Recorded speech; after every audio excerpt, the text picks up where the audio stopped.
일본 괴담 패류 이 상자. 안녕하세요. 공포 괴담입니다. 오늘은 어떤 마을의 저주받은 내력에 관하여 이야기를 해보겠습니다. 그럼 이야기 시작하겠습니다. 이걸 무섭다고 해야 할지는 잘 모르겠지만 우리 동네 아이들은 너나 할 것 없이 반드시 부모님에게 당부받던 것이 있습니다. 꿈속에 상자가 나와도 절대로 열면 안 된단다. 그 상자를 열면 무서운 일이 일어날 거야.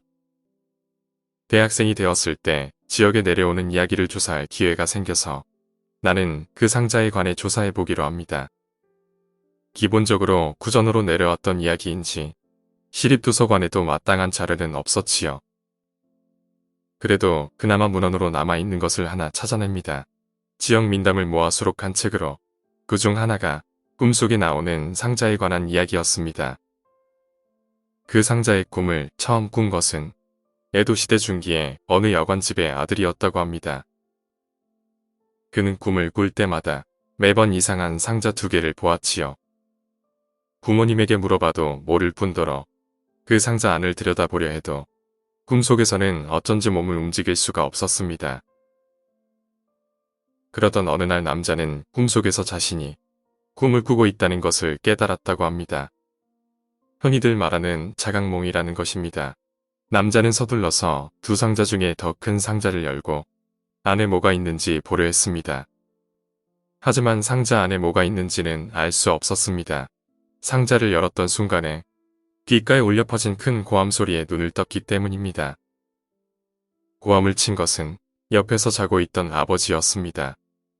아버지는 이미 숨이 끊어진 후였습니다. 딱히 병이 있는 것도 아니고 무척 건강했던 아버지였지요. 그런데 갑작스레 세상을 떠난 것입니다. 남자는 직감적으로 자신이 꿈속의 상자를 열었기 때문이라고 느꼈습니다. 그리고 나머지 상자를 열면 어머니마저 세상을 떠날 것이라는 것도.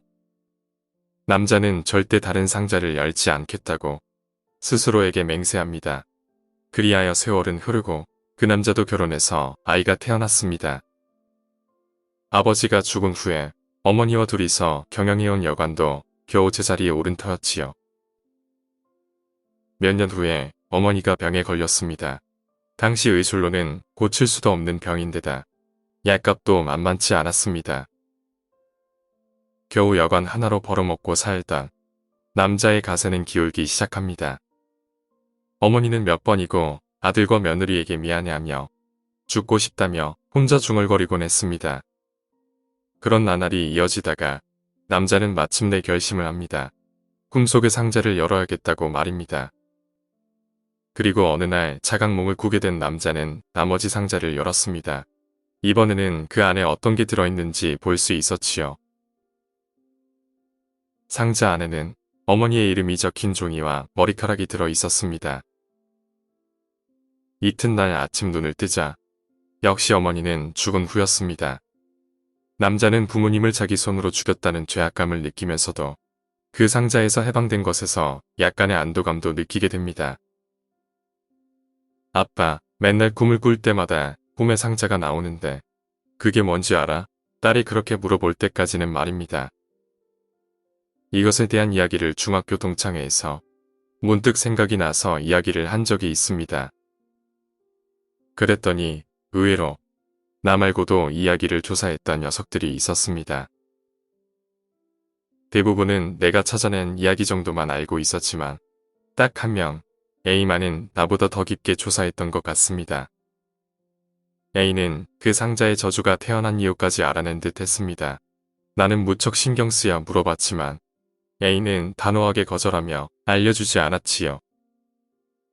그리고 우리에게 절대 그 이상 조사하지 말라면서 못을 박을 뿐이었습니다. 이유는 알 수 없었지만 너무도 진지한 A의 모습에 입을 다물 수밖에 없었습니다. 그 후 나는 A의 말대로 그 상자에 관해 잊고 살았습니다. 그런데 최근 다른 친구 녀석에게 이러한 문자가 왔습니다. A가 말한 대로 절대로 그 상자를 조사하면 안 돼. 도대체 그 상자에는 어떤 유래가 얽혀 있던 걸까요? 오늘 이야기는 여기까지입니다. 이 상자는 어떤 마을에서 대대로 내려가는 저주가 아닐까요? A는 그 마을의 내력과 관련이 있는 게 아닐까 싶네요. 오늘 이야기가 재미있으셨다면 구독과 좋아요 부탁드립니다. 감사합니다.